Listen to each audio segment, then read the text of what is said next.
الحمد لله رب العالمين والعاقبة للمتقين ولا عدوان إلا على الظالمين والصلاة والسلام على رسوله الكريم اما بعد۔ اللہ تبارک و تعالیٰ پر حمد و ثنا اور اس کے نبی کریم صلی اللہ علیہ وسلم پر بے شمار بے حد بے عدد درود و سلام کے بعد، محترم ناظرین، قصص القرآن کے اس سلسلے وار پروگرام میں ہم آپ کی خدمت میں حاضر ہیں۔ السلام علیکم ورحمۃ اللہ وبرکاتہ۔ ناظرین کرام، سرکشی کے اسباب قرآنی آیات کی روشنی میں اس موضوع سے متعلق ہماری گفتگو جاری ہے، اور بات پہنچی تھی کہ ان اسباب میں سے، سرکشی کے اسباب میں سے ایک اہم سبب کبر ہے۔ اگر کبر کسی کے اندر پایا جائے نعوذ باللہ، تو انسان سرکش بن جاتا ہے۔ جیسے کہ اللہ تبارک و تعالیٰ نے مختلف اقواموں کا قصہ بیان کرتے ہوئے اللہ نے ہمیں یہی بتایا کہ انہوں نے استکبار کیا، استکبار کبر سے، انہوں نے غرور، گھمنڈ اور کبر ان کے اندر پایا گیا، اسی لیے انہوں نے انبیاء کرام کے ساتھ کیا ہے، سرکشی کی۔ ان کی رسالت، ان کی نبوت کو قبول کرنے کے بجائے، تسلیم کرنے کے بجائے انہوں نے کیا ہے، انکار کیا۔ اسی لیے قرآن نے ان قصوں کو جو بیان کیا ہمارے عبرت و نصیحت کے لیے، اور ساتھ ہی ساتھ صراحتاً ہمیں کبر سے کیا ہے، روکا ہے، اور رسول اللہ صلی اللہ علیہ وسلم نے بھی ہمیں اس سے کیا ہے، روکا، اور فرمایا آپ صلی اللہ علیہ وسلم نے، لا يدخل الجنت من كان في قلبه مثقال ذرة من کبر، وہ شخص کبھی جنت میں داخل نہیں ہوگا جس کے دل میں ذرہ برابر بھی کبر پایا گیا ہو، کبھی جنت میں داخل نہیں ہوگا۔ ایک آدمی نے کہا، یا رسول اللہ، ہم میں سے کوئی شخص اس بات کو پسند کرتا ہے، ہر آدمی، کہ اس کا جوتا اچھا ہو، اس کا کپڑا اچھا ہو، کیا یہ بھی کبر ہے؟ آپ نے فرمایا یہ کبر نہیں ہے، کیونکہ ان اللہ جمیل یحب الجمال، اللہ خوبصورت ہے، جمیل ہے، اسی لیے اللہ کیا ہے، خوبصورتی کو پسند کرتا ہے۔ اچھا کپڑا پہننا، اچھا جوتا پہننا، خوبصورتی اختیار کرنے کے لیے اس میں کوئی قباحت نہیں۔ ہاں، اتنا ضرور ہے کہ اچھا جوتا، اچھا کپڑا پہن کر دوسروں پر فخر محسوس کرنا، اپنے آپ کو اونچا بنانا، یہ کبر ہے۔ فرمایا آپ صلی اللہ علیہ وسلم نے، الکبر بطر الحق وغمط الناس، کبر یہ ہے بطر الحق، حق کو ٹھکرا دو، وغمط الناس، لوگوں کو حقیر اور کمتر سمجھو۔ تو اس پر غور کریے، آپ صلی اللہ علیہ وسلم جو کبر کی تعریف بیان کی، کبر کسے کہتے ہیں؟ کبر کہتے ہیں بطر الحق وغمط الناس، دو باتیں۔ پہلی بات بطر الحق، حق کو ٹھکرا دینا، جو کہ تمام پچھلی اقوام جو ہلاک اور برباد ہوئی، کیوں ہلاک برباد ہوئی؟ کیونکہ انہوں نے حق کو ٹھکرا دیا، حق کو ٹھکرایا، گویا کہ ان کے اندر کبر پایا گیا۔ تو کبر سرکشی کا ایک اہم سبب پایا گیا۔ وغمط الناس، اور لوگوں کو حقیر، کمتر سمجھنا۔ انہوں نے انبیاء کرام، رسول اور پیغمبروں کو حقیر، کمتر سمجھا، معمولی سمجھا اپنے بالمقابل، کہ ہم مال، اولاد، طاقت میں ان سے زیادہ ہیں، ان کے پاس کیا ہے؟ تو جب یہ دو چیزیں اگر کسی کے اندر آ جائیں، حق کو ٹھکرانا، حق باتوں کو ٹھکرانا، اچھی سچی باتوں کو، رسالت کی تعلیمات کو ٹھکرانا، اور لوگوں کو حقیر، کمتر سمجھنا، گویا کہ یہ کبر پایا گیا ہے۔ اور جب کبر آ جائے انسان کے اندر، تو انسان کیا ہے، سرکش بن جاتا ہے۔ ایمان اور دین اسلام، قرآن مجید ہمیں یہ تعلیم دیتا ہے کہ ہمارے اندر تواضع پایا جائے، عاجزی، انکساری پایا جائے، ہم کبر سے بالکل پاک صاف رہیں، اور اسی میں انسان کے لیے عزت ہے، اور انسان کے لیے اونچا مقام و مرتبہ ہے۔ آپ صلی اللہ علیہ وسلم کا وعدہ ہے، ما نقصت صدقۃ من مال وما تواضع احد للہ الا رفعہ اللہ وما زاد اللہ بعفو الا عزا۔ صدقہ مال میں کبھی کمی نہیں لاتا، وما زاد اللہ بعفو الا عزا، اور کوئی شخص لوگوں کے ساتھ، دوسروں کے ساتھ درگزر کا معاملہ فرماتا ہے، اللہ انہیں کیا ہے، عزت دیتا ہے اس شخص کو جو درگزر کا معاملہ فرماتا ہے۔ وما تواضع احد للہ الا رفعہ، اور جب کبھی کوئی شخص اللہ کے لیے تواضع، عاجزی، انکساری اختیار کرتا ہے، اللہ کے لیے جھکتا ہے، جھکاتا ہے اپنے آپ کو، الا رفعہ، اللہ اسے بلند کرتا ہے۔ کیا مطلب اللہ کے لیے جھکاتا ہے؟ کوئی بات آ گئی، کوئی ایسی تعلیم آ گئی، کوئی ایسا حکم آ گیا اللہ کی طرف سے، پیغام آ گیا جو کہ انسان کے نفس، انسان کے خواہشات سے مختلف ہو، اس کے برعکس ہو، تو ایسی حالت میں انسان اپنی نفسی خواہشات کو کچلتا ہے اور اپنے نفس سے مجاہدہ کرتے ہوئے اللہ تبارک و تعالیٰ کی طرف سے جو تعلیم آئی ہے اسے کیا ہے تسلیم کرتا ہے، اپنے آپ کو جھکاتا ہے، اور اسی کو کہتے ہیں تواضع، اور کبر سے اپنے آپ کو کیا ہے بچانا۔ اور جب انسان کے اندر تواضع آ جائے، اپنے آپ کو جھکائے، الا رفعہ، تو اللہ تبارک و تعالیٰ اسے کیا ہے بلند کرتا ہے۔ تو کہنے کا مقصد یہ تھا حضرات کہ سرکشی کے اسباب میں سے ایک اہم سبب جو قرآنی آیات اور قصے بیان کیے گئے ہیں ان سے ایک اہم سبب یہ بھی ہمیں معلوم پڑتا ہے کہ وہ کبر ہے، اور اسی لیے کبر سے ہم اپنے آپ کو بچائیں، ورنہ کبر اگر آ گیا تو انسان سرکش اور متکبرین کبر والوں کا جو انجام بیان کیا گیا ہے قرآن مجید میں، وہ بہت ہی خطرناک انجام بیان کیا گیا ہے۔ اللہ تبارک و تعالیٰ کا فرمان، قیل ادخلوا ابواب جہنم خالدین فیہا فبئس مثوی المتکبرین، روز قیامت کہا جائے گا کہ تم جہنم کی آگ میں داخل ہو جاؤ، خالدین فیہا، ہمیشہ ہمیش اس جہنم کی آگ میں رہو، فبئس مثوی المتکبرین، یہی انجام ہے متکبرین کا، یعنی کبر، غرور اور گھمنڈ کیا کرتے تھے، کیا برا ان کو کیا ہے انجام مل رہا ہے، اور انجام یہ کہ ہمیشہ ہمیشہ جہنم کی آگ میں، کیونکہ یہی کبر ہے کہ جس کی بنا پر انہوں نے انبیاء کرام کی رسالت کو تسلیم کرنے کے بجائے اس کا کیا ہے انکار کیا تھا۔ اللہ ہم سبوں کو کبر سے، غرور سے، گھمنڈ سے بچنے کی ہمیشہ کیا ہے ہمیں توفیق دے، اور ہمیشہ ہم حق کو کیا ہے خوش دلی کے ساتھ، آسانی کے ساتھ کیا ہے تسلیم کر سکیں۔ اللہ ہمیں اس بات کی بھی کیا ہے توفیق دے۔ حضرات ایک اہم یا ایک آخری نقطہ جو سرکشی کے اسباب میں سے ہے اس کا ذکر کیا جاتا ہے بھی، اور وہ یہ جہالت۔ جہالت اگر دیکھا جائے تو سرکشی کے اسباب میں سے ایک اہم سبب ہے۔ مطلب یہ جہالت، ایمان سے اگر انسان خالی ہے اور ایمان حاصل نہیں کرتا، ایمان کی تعلیمات سے اپنے آپ کو انسان محروم رکھتا ہے، حالانکہ ایمان کی تعلیمات آ چکی ہے انبیاء کرام، رسول اور پیغمبروں کے ذریعے، لیکن اس کے باوجود اپنی تربیت اپنے اندر سے ایمان کے ذریعے جہالت کو ختم نہیں کرتا، تو ایسا انسان سرکش بن جاتا ہے۔ اللہ تبارک و تعالیٰ نے مختلف مقامات پر قرآن مجید میں اس بات کی طرف اشارہ فرمایا کہ پچھلی اقواموں نے جو سرکشی کی، ایک اہم سبب کیا تھا؟ ان کی جہالت تھی۔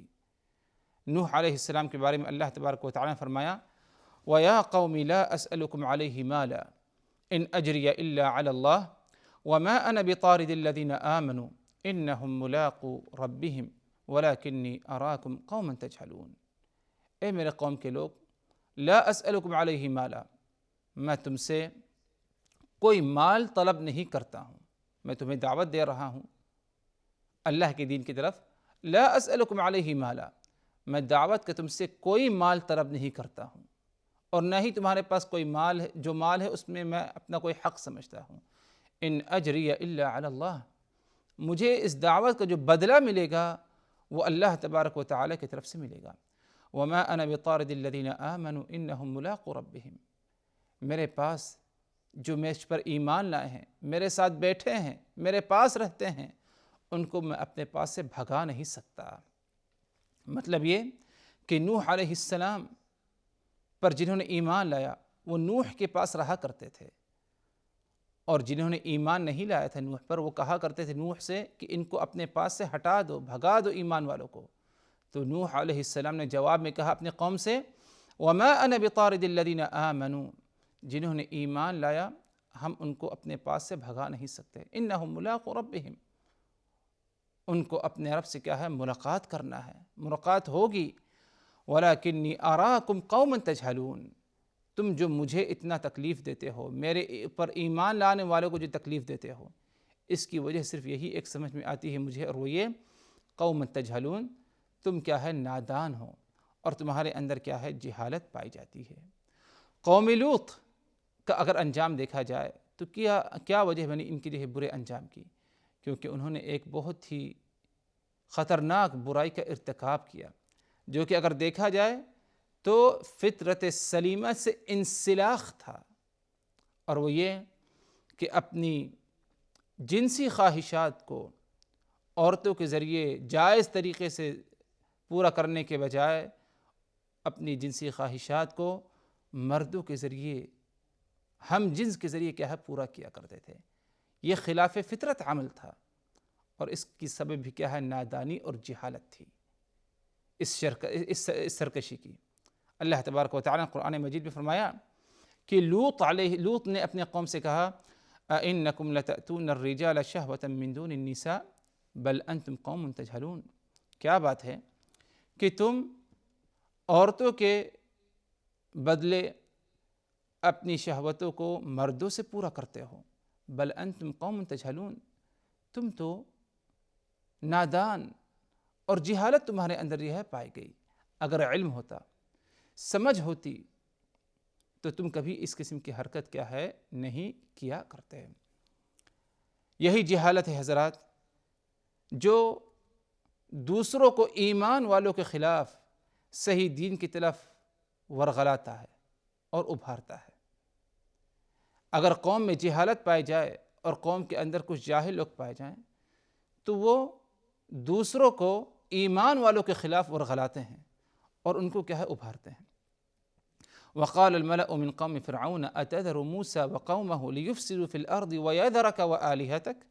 قال سنقتل أبناءهم ونستحيي نساءهم وإنا فوقهم قاهرون۔ لوگوں نے کہا فرعون سے أتذر موسى وقومه ليفسدوا في الأرض ويذرك وآلهتك، کیا بات ہے اے فرعون، تم موسیٰ اور اس کی قوم کو اس زمین پر فساد پھیلانے کے لیے اور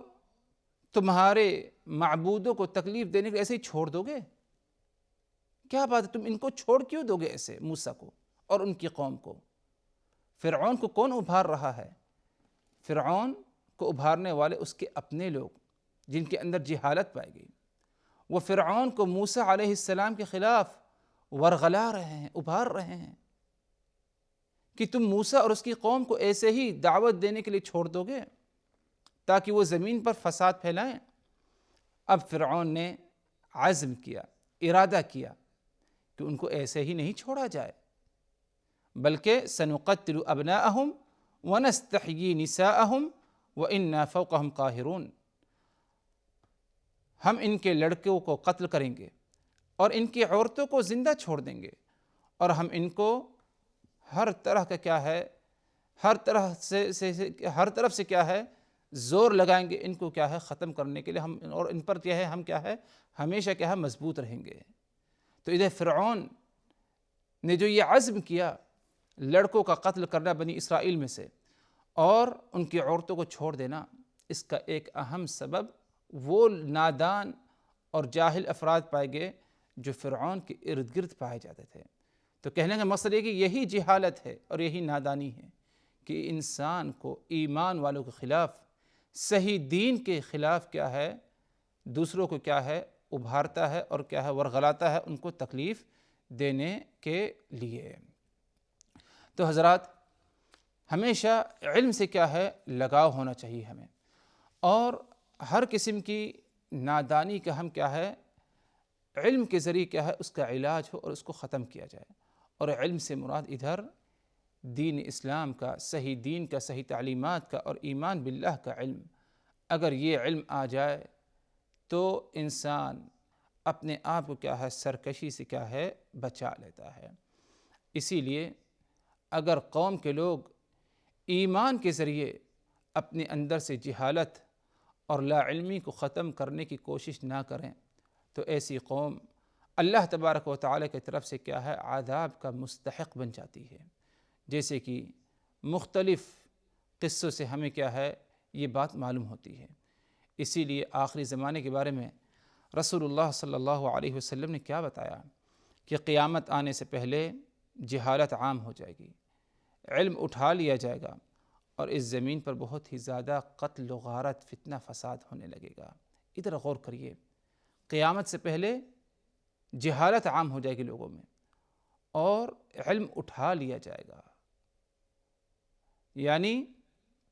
جہالت کا عام ہونا اور علم کا کم ہونا اس زمین پر، یہ ایک اہم علامت ہے قیامت کی قرب ہونے کی، قیامت کے قریب آنے کی۔ تو اسی لیے اگر غور کیا جائے اپنے اپنے معاشرے پر، سماج پر، تو آج ایمان ہے، اللہ تبارک و تعالیٰ کی کتاب ہمارے درمیان ہے، نبی پاک صلی اللہ علیہ وسلم کی سنتیں محفوظ ہم تک پہنچا دی گئی ہیں، لیکن اس کے باوجود بس اوقات جہالت کیا ہے ہمارے اندر پائی جاتی ہے، اور علم کی کمی ہوتی جا رہی ہے، اور یہ ایک اہم سبب بن سکتا ہے ہمارے ہی درمیان سے کیا ہے کچھ لوگ اسی دین کے خلاف کیا ہے سرکشی کریں، اور اسی طرح کیا ہے نادانی پر کیا ہے اتر رہے ہیں۔ علوم شریعہ سے متعلق اگر دیکھا جائے تو جہالت پائی جاتی ہے، 5 وقتہ نماز کا معاملہ آ جائے، اور اسی طرح دیگر دوسرے معاملات کا، علوم دین کا معاملہ آ جائے، تعلیمات کا، تو اس میں کیا ہے جہالت وغیرہ پائی جاتی ہے۔ اور بالخصوص اگر دیکھا جائے تو عربی زبان سے جو ناواقفیت ہے، اور عربی زبان سے متعلق جو لا علمی ہے،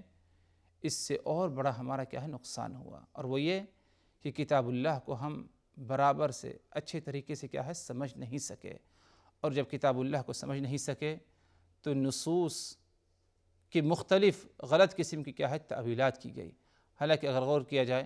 تو اللہ تبارک و تعالی نے قرآن مجید میں اصحاب علم کا مقام و مرتبہ کیا اللہ تبارک و تعالی نے کیا ہے بلند کیا، اور فرمایا یرفع اللہ الذین آمنوا منکم والذین اوتوا العلم درجات۔